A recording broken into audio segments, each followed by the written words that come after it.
Did you know Variety, the children's charity, is the entertainment charity started by a group of show business people who found an abandoned baby in a theatre way back in 1928. These kind-hearted performers raised so much money to help the lost child that they began helping other children, and Variety, the children's charity, was born. Read the full story and support the entertainers charity that supports kids in need today. Visit variety.org.au. You're listening to the School of Hard Knock Knocks podcast with me, Maury Morgan. Ladies and gentlemen, your next comedian. Shouldn't drink on an empty head, you know that, don't you? That is the shittiest heckle I've ever heard in my life. Everyone in this room is now dumber for having listened to it. What's a bucket list? You have dangerously underprepared yourself for the shit that is about to get real. Gavin Sempel is one of the hardest working new comedians in Australia. At the age of 18, in March 2016, Gavin began his stand-up comedy career by enrolling in the very first School of Hard Knock Knocks course.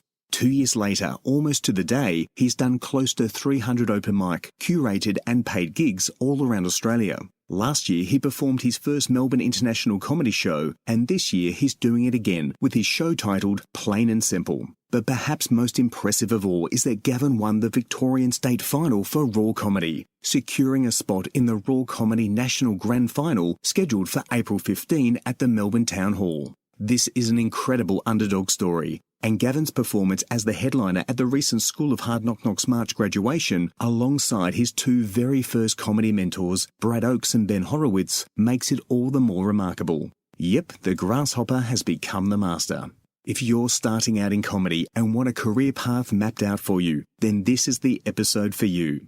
And while I have you, here's a reminder to get along to the School of Hard Knock Knocks podcast community group on Facebook, where we share free advice, tips and tricks, and help you kickstart your comedy career. And you don't even have to be a graduate. It's for everyone. Now, here's my interview with the very talented and hard-working Gavin Sempel. I was talking to my dad, and I was talking to him, and he said, Gavin, if I died, what would be one thing you remember me by?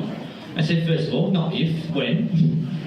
Not immortal chair. And second, not this conversation, right? Who brings up death at the dinner table? And I thought about it, and I was just like, okay, maybe the one memory that's resonated in my head was the first time I ever seen my dad getting the punch on, like a fight, in Senoi, right? That was top shit, right? That's childhood memory number one. Because I lived in Redfern. I'm never doing that again. I lived in Redfern, and I went in with my dad, did a family bonding, and he went into line. I sat at the kids' table, and all of a sudden somebody had pushed in line at Senoi, and Dad was the only one that was pissed off about this, right? He confronted him, and then all of a sudden there was a bit of fuck you between them, right? I was like, knock him out of his wheelchair, Dad. Aim for the teeth. What a callback. I was like, yeah, knock him out of his wheelchair, blah, blah, and then all of a sudden, things got hostile. Dad was thrown out of Senoi. Boy, that was good to watch, right? And then a few days passed, and I was like, but then the thing about Senoi was, my dad said to this guy, one of the best lines you could ever hear, he said to this guy, he said, if you don't shut your mouth, I'll turn your glasses into contact lenses. Hey, that's pretty tough, right? I was like, this guy can't walk or see, and Dad's gonna go. I was like, that's a good line. And then I went back to school, went to primary school. I went up to my primary school bully named Ziggy.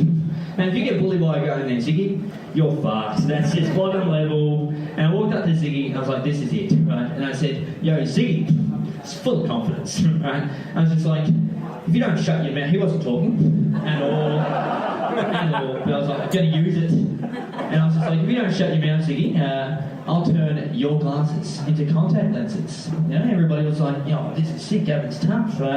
Put me in hospital. He was also 3 years younger. Anyway, guys, thank you very much. Good afternoon, Gav. How are you, mate? Yeah, good yourself, Maury? Good. I'm over in Melbourne at the moment. Believe you're over at the moment in Druin. in Gippsland. Yep. About to head over to the Big Smoke. Just waiting at home before I leave to the city. Fantastic. The Big Smoke.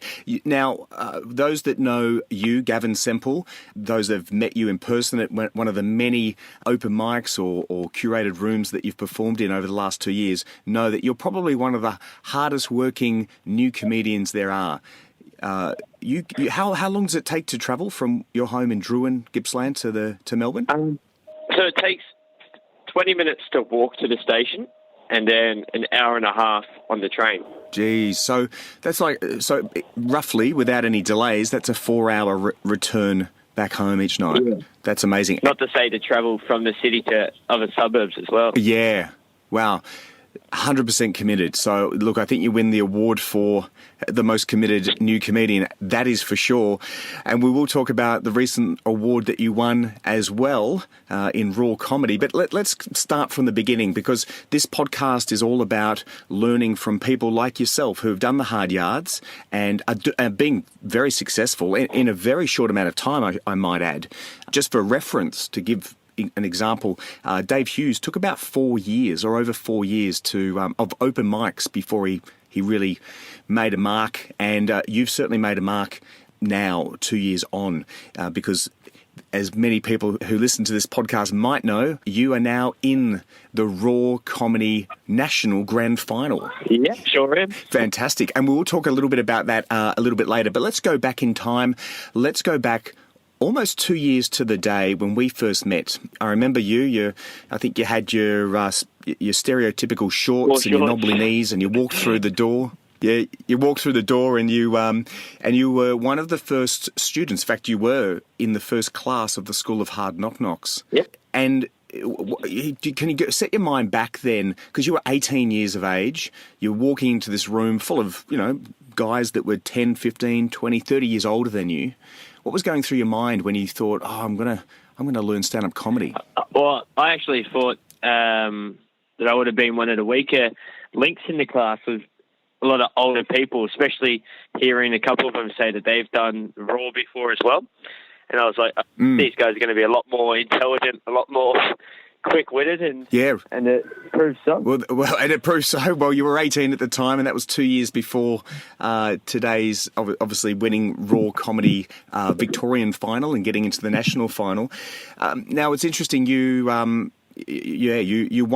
the ticket back then in 2016, and we had a competition going online. I think it might have been on Instagram, of all things, and it was, which comedian would you recommend to be the Prime Minister of Australia? Yeah. Now, I can't remember. Who did you put forward? I put through Carl Barron. Carl Barron. And I think you had a funny joke about it as well, but I can't remember what you said at the time.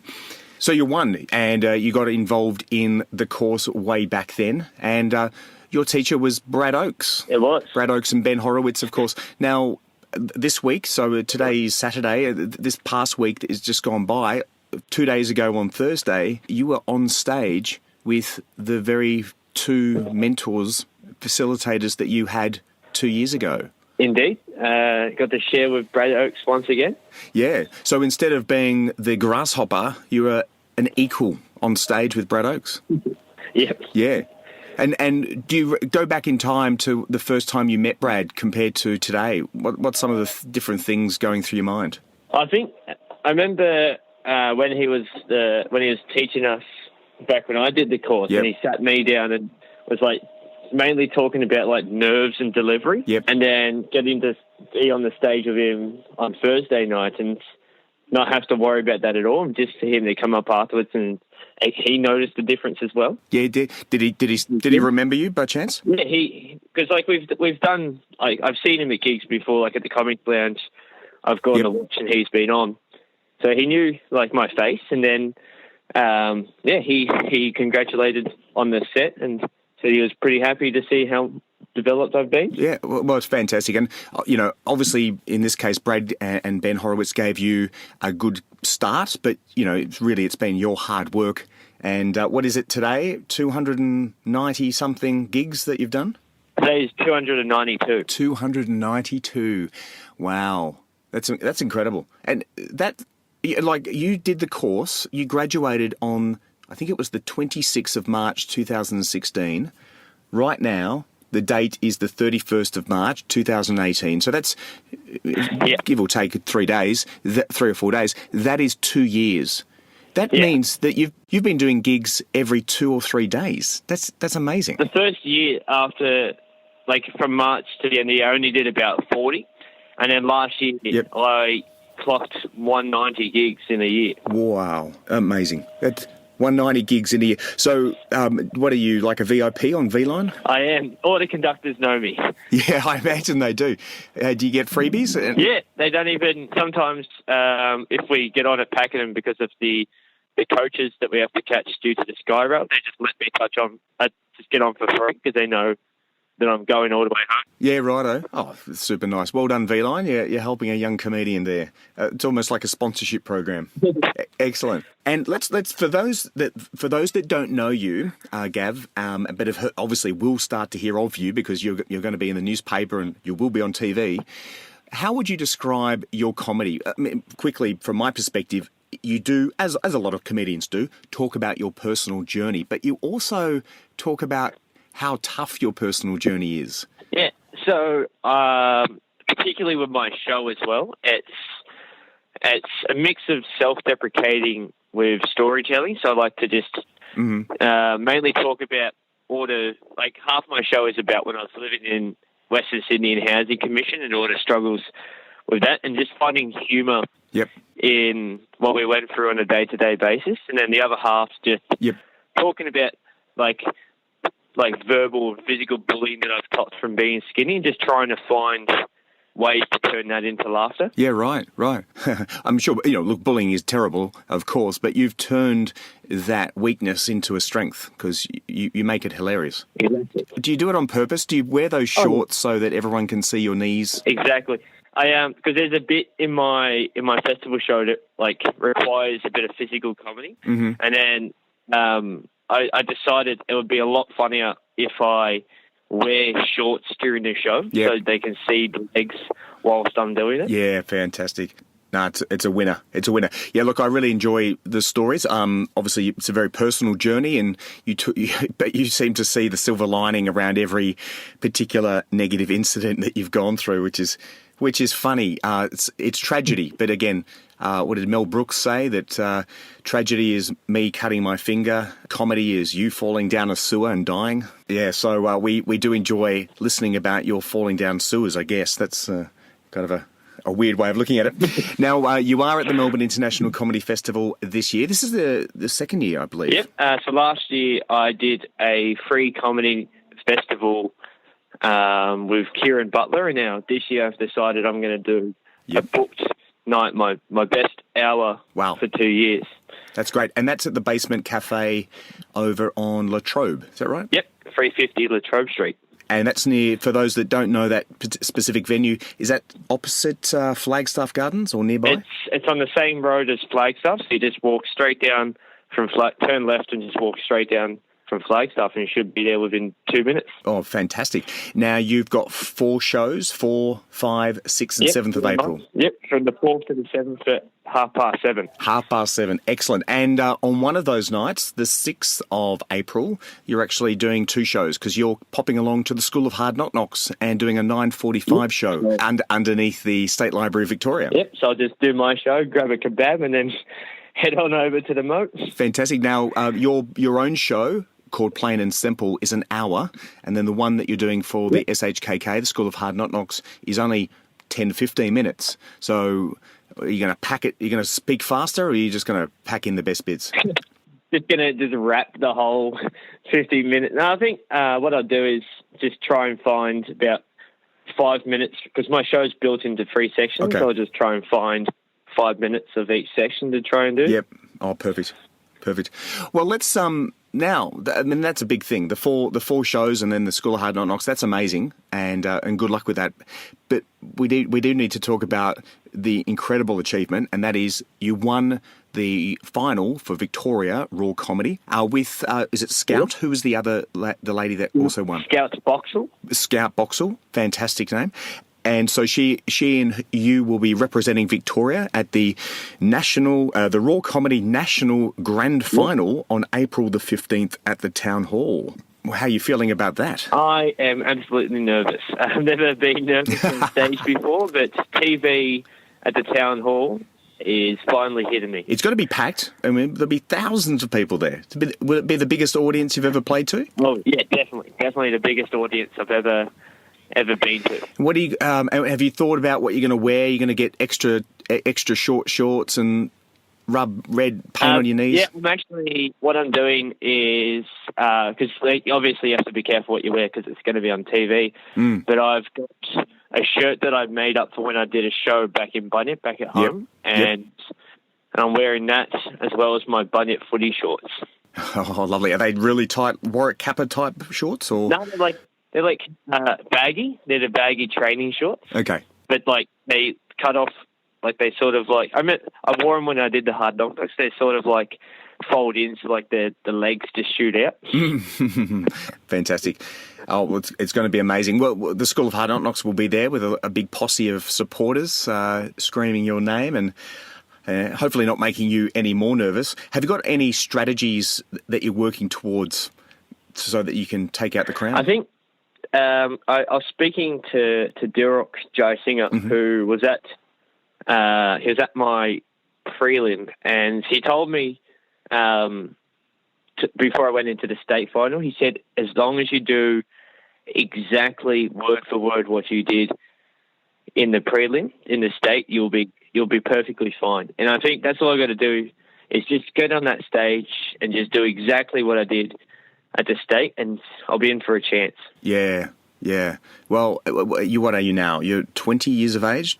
Yep. Wow. And so you've got an amazing level of confidence. Obviously, you didn't have that confidence 2 years ago when we first met you, but you've developed an incredible level of confidence and you've got this persona on stage of someone who shouldn't have that level of confidence. So I think that's humorous in its own right, even without the stories. So it's an amazing achievement. Well, Gav, I know you've got to get that train to Melbourne, and you've actually got a show today. Is it right? David Ross has got a show that you're coming in. Just kidding. Yep. I'm one of the feature acts at his night for his show called Just Kidding. Perfect. So I'll be performing stories coincidentally about childhood. So it'll be fun. Wonderful. Well, unfortunately, the people that listen to this podcast will come out in a couple of days' time, probably Monday or Tuesday, but just in time for your other gigs. They won't get a reminder about your show tonight, but best of luck, Gav, with that. And I'll be seeing you face-to-face on the 6th of April when you come and do our show. And, mate, good luck, and we'll see you on the 15th of April at the Melbourne Town Hall for the Raw Comedy National Grand Final, where you represent Victoria. Again, best of luck. Thank you so much, Maury. Cheers.